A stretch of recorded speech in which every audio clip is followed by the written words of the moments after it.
Bangkok life. It's not peak hours, but you can still see it's quite busy. And again, we need a new ticket here because we go to another line.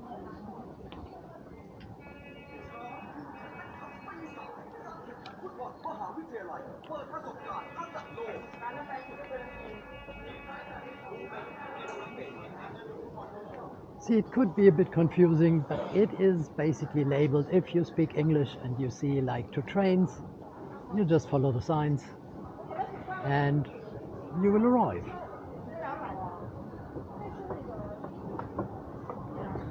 It's a good thing on Bangkok, it's quite quirky. So we have a lot of people, ethnicities running around.